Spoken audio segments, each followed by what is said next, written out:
Welcome back to the second video of our series From Zero to LBO, Building a Financial Model of Twitter. In this video, we will lay the groundwork for all following videos. More specifically, we will input the relevant data, define the general format and layout, and build the basic structure of the operating model, the integrated three-statement model. One general note before we start. The notations, format, layout, etc. used in this model and documentation are just examples. There are other structures, methodologies, techniques, which all lead to the same result, a working financial model.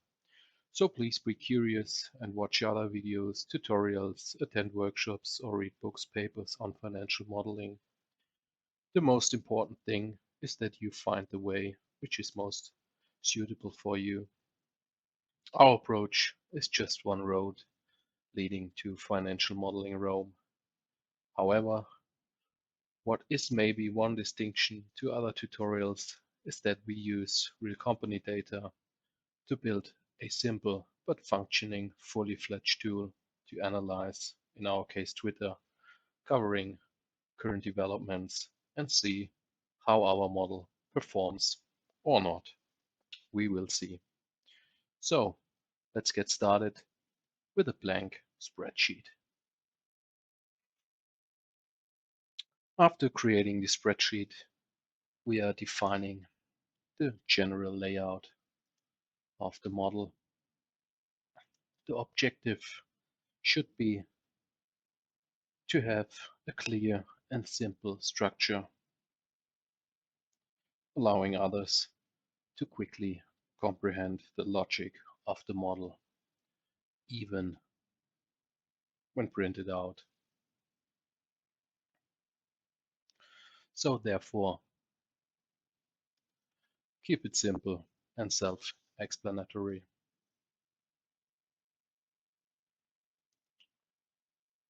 As I said,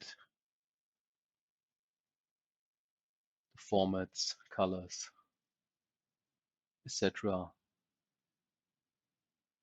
is in your own discretion, so be creative, but always keep in mind to keep it simple.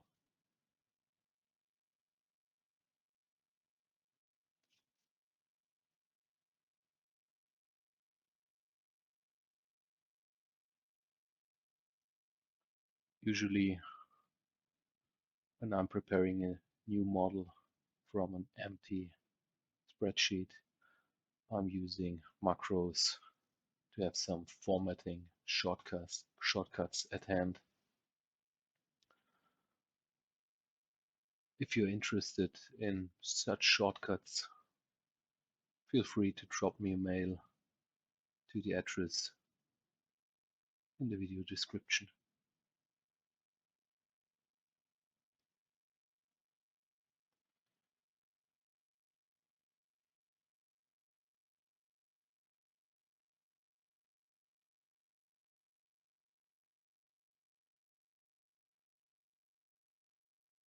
As you can see, it could take a while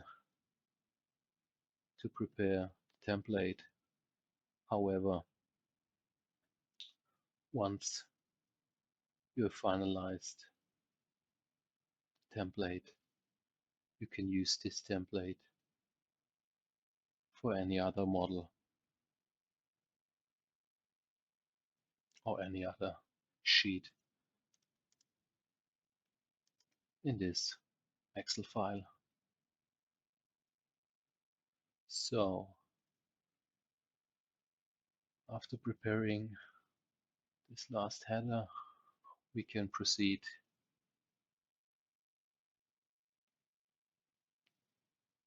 to the next step, which may appear boring, and to be honest, nowadays, this step is usually performed using data providers. But in my opinion, collecting the data manually has some major advantage in that understanding the target company's business model and identifying driving KPIs or even non-recurring extraordinary items is something you manage to identify rather quickly when digging into the 10Ks. So reading relevant annual reports, investor relation presentations, or other articles continuously sharpens the understanding of the target and develops knowledge of the facts and figures. So this is obviously the key and most important ingredient of good financial models, not the Excel stuff. Understanding each line item, each figure, and the interaction of the relevant business model drivers is the most crucial part in modeling. Another reason may be that it is also much cheaper to dig into the 10Ks or 10Qs rather than buying a Capital IQ FactSet or other data provider license. So in our case, we start off with a 2021 annual report of Twitter as the primary data source. We copy the balance sheet and profit and loss statement from the financial schedules as a starting point for our data collection.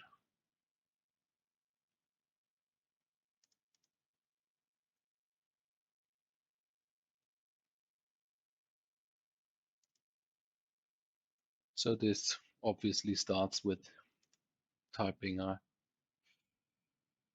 relevant line items of the profit and loss statement,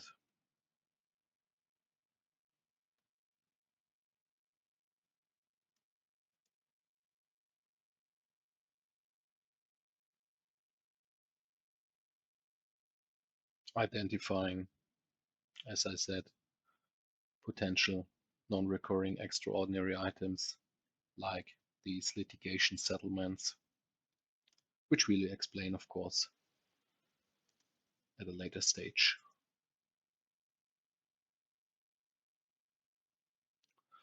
So looking into the 10K, you see that the years are in a somewhat awkward order. So this is something we will adjust in the model, as we obviously will forecast at least 5 years in the upcoming videos. So therefore, we reverse the order and start typing in revenues.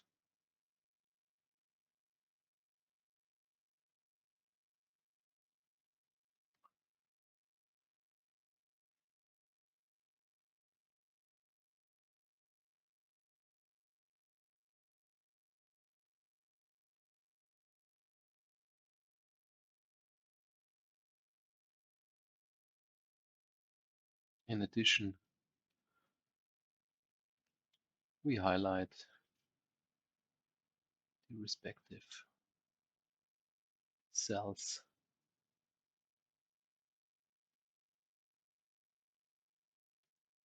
where we have some hard-coded data.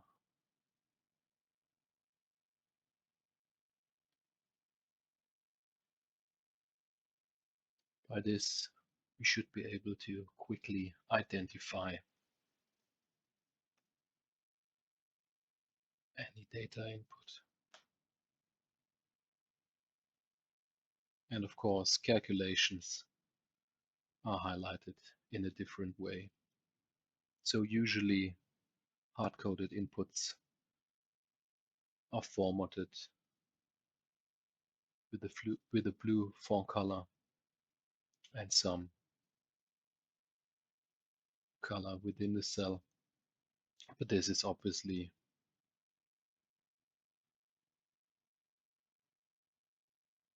at your own discretion how to highlight the respective cells. So another difference to the 10K is that we change the mathematics to have only a single arithmetic operation, in particular addition, when performing calculations.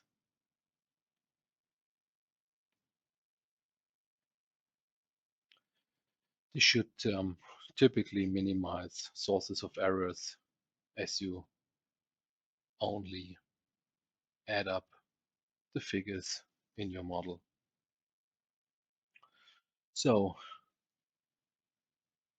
if we have started typing in first data, what we obviously do is try to enrich each line item by further data.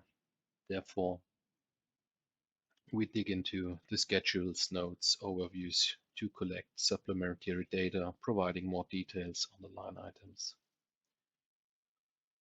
The overall task here is to break down revenue, costs, expenses to suitable and meaningful building blocks, allowing for a reliable forecasting basis. For example, revenue can be broken down to the underlying revenue streams, advertising services, and data licensing, which in a later video are further broken down into somewhat price quantity structure based on daily uses. So for the moment, we add the two revenue streams into the model.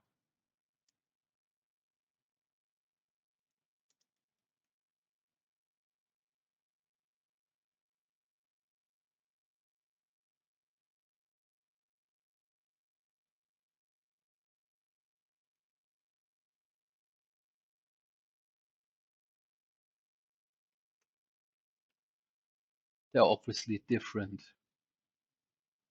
possibilities to break down revenues. In our case, geographical split up would be possible as well. However, as I said at a later stage, our objective should be to find some key drivers behind revenue, like in the case of Twitter, users,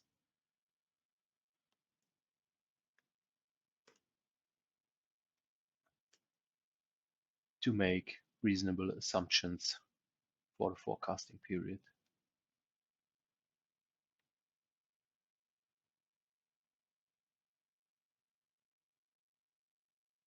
So we change the coloring of total revenue as it is now calculated based on the two work streams. So again, the reason why we are now breaking down revenue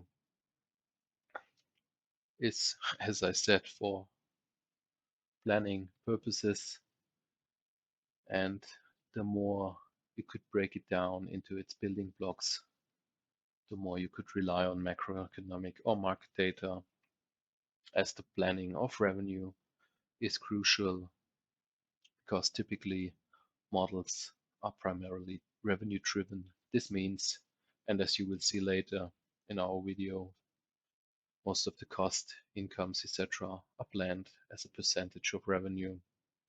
Therefore, top-line development has quite a lever on the overall model performance. Hence, always try to have a meaningful basis for your planning process. So to keep you on board, I will fast forward and finalize the collection of the relevant P&L and balance sheet data, as well as the backup calculations to spare you from watching someone who cannot afford proper data providing services. The final P&L and balance sheet of our model looks now like this. Costs are broken down, separating stock-based compensation and depreciation and amortization, as well as the residual costs. We calculated EBITDA and included further details under other income and income taxes. The objective here is, as I said, to define items which can be forecasted individually, allowing for specific analysis. For example, the effects of salary rises or workforce reductions would be such an analysis. However, since Twitter follows the cost of sales accounting method as a US GAAP regulated entity, we do not have sufficient data at this stage to analyze workforce-related measures. Therefore, we have to help ourselves, as we will illustrate in our analysis video. The same applies for the balance sheet data, so we plug in the respective items from the assets and liabilities side and check if we didn't make a mistake by calculating the difference to see that we copied everything correctly. After finalizing the collection of the relevant P&L and balance sheet data, we go on building our cash flow statement. The cash flow statement is indirectly derived from the P&L and balance sheet.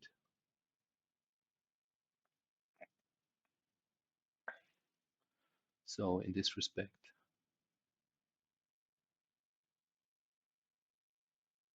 we do not copy the cash flow statement from the 10K, sorry. However, we use an indirect approach as a simplification and to illustrate how a cash flow statement is derived from a profit and loss statement and balance sheet statement covering the changes of assets and liabilities. The result, meaning the change in cash and cash equivalents, is the same as in the cash flow statement of Twitter. However, the distribution of cash flows is different, especially if we take a closer look in the operating and financing cash flows. We will analyze the difference and respective implications on valuation in a later video, but for the moment, always keep in mind to identify relevant cash items. To facilitate the cash flow statement derivation, we prepare an intermediate step by defining the year-on-year changes of the balance sheet items. Experienced modelers could skip this step, but for beginners it might help identifying every change necessary to close the model. And in context, by closing I mean to define the block which combines P&L, balance sheet and cash flow statement, explaining the changes of assets and liabilities in our case through cash and cash equivalents.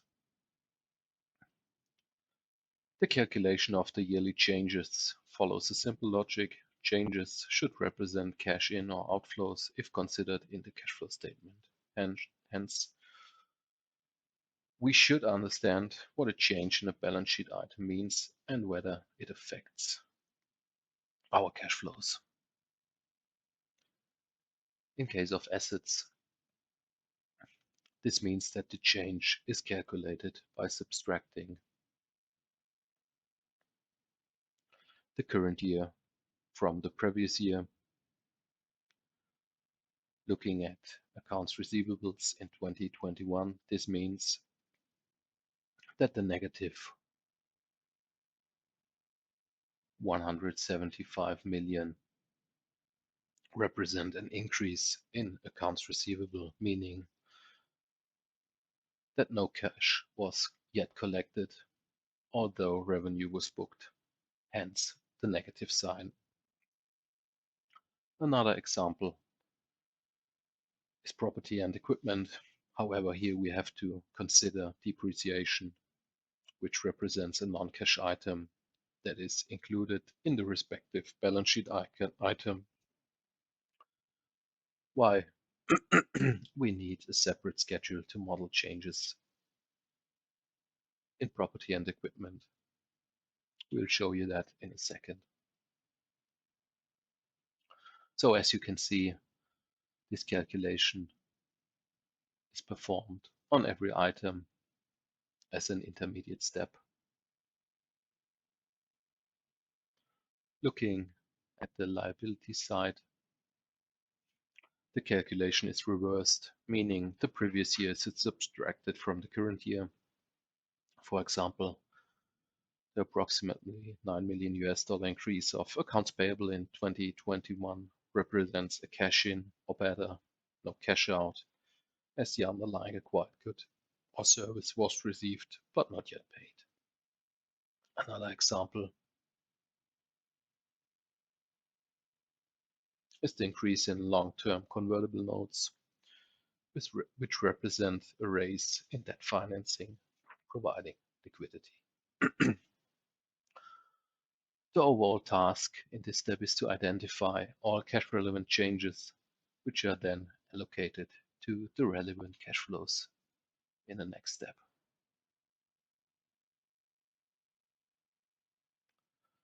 So to finalize this three-statement model, we now plug in the relevant items to the cash flow statement, starting with net income. Next, we adjust for any non-cash items within net income. In particular, this relates in our case to depreciation and amortization, which is directly linked to the profit and loss statement. Here, we included a separate line as the sum of all depreciation and amortization, which could be found in the different costs and expenses. To identify this, for example, you have to dig into the schedules in the 10K and identify the respective depreciation associated, for example, with cost of revenue or research and development costs.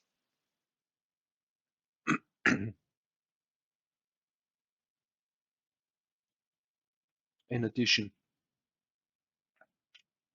impairments and unrealized gains in investments are also adjusted.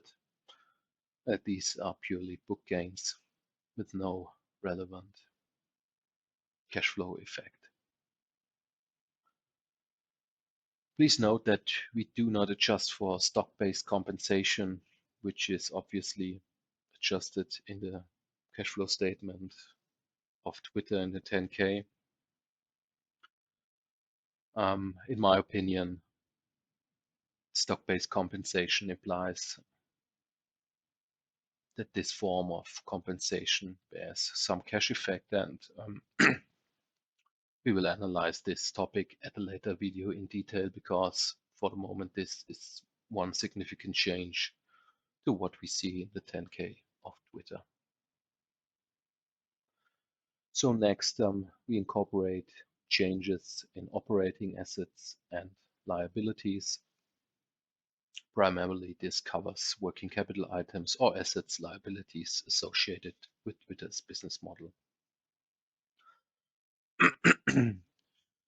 So also here, to distinguish these cash flows from financing or investment cash flows, it is rather important to understand how the business model of the target, in our case, Twitter, is operating.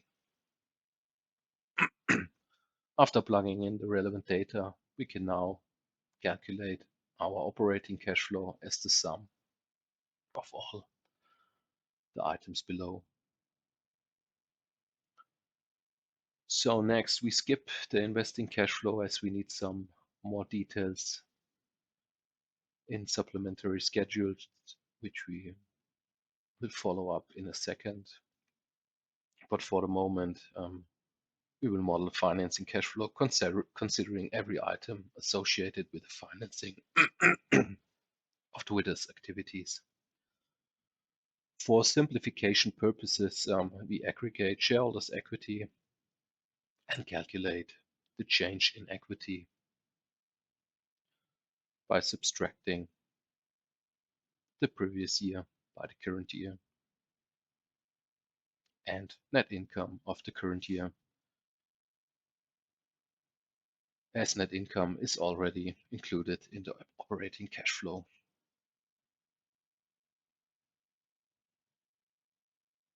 Furthermore, we include any change in interest-bearing liabilities, in particular convertible notes and finance leases. We will elaborate on the difference of finance and operating leases in a later video. So for the moment, this is then our financing cash flow. And as you can see, looking into the 10K of Twitter, the operating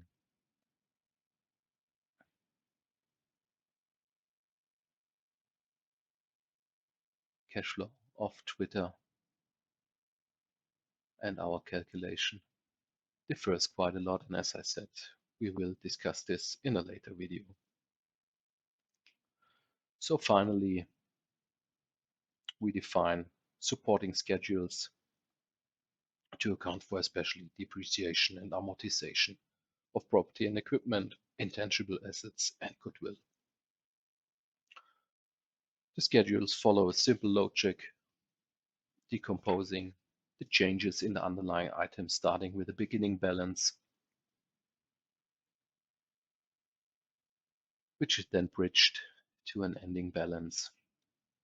For example, property and equipment is broken down in investments and depreciation. Investments is thereby the residual value net of any property and equipment sales. The same approach is used in defining intangible assets and goodwill, utilizing supplementary data found in the 10K. The investing cash flow is derived by taking into consideration the relevant cash items of the schedules, for example, investments in case of property and equipment.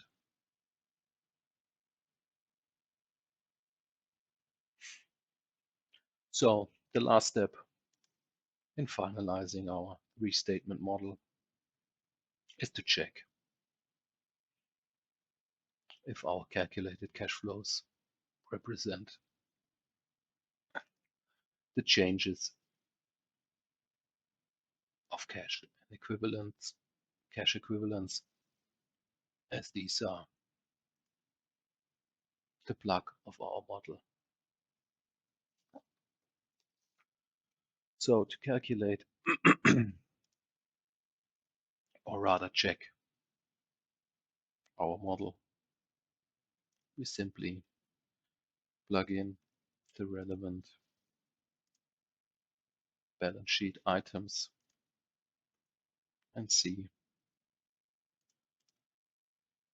if this also relates to our calculation above.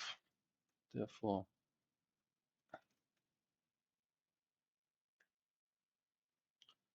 we link the respective cash and cash equivalent balance of the balance sheet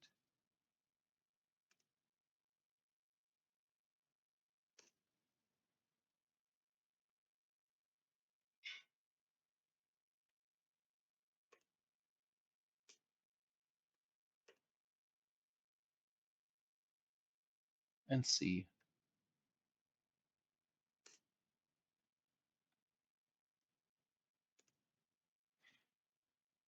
how this relates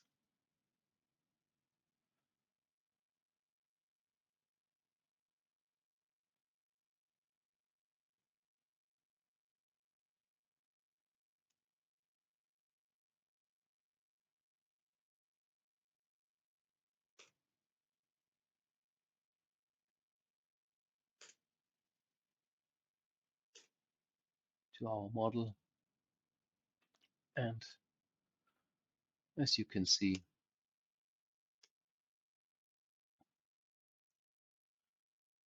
it is working out quite well from a technical point of view. So this concludes for the moment the video for today. As a conclusion, we built a simple three-statement model of Twitter using the P&L and balance sheet data found in the 10K reports, and we indirectly derived the respective cash flow statement.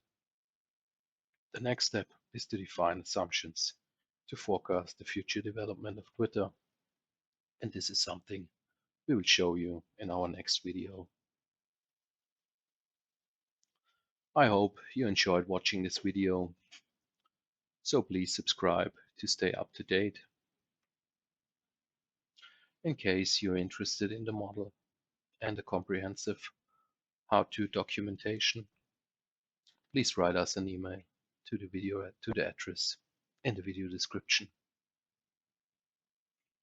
We are looking forward having you on board for the next videos to show you how to build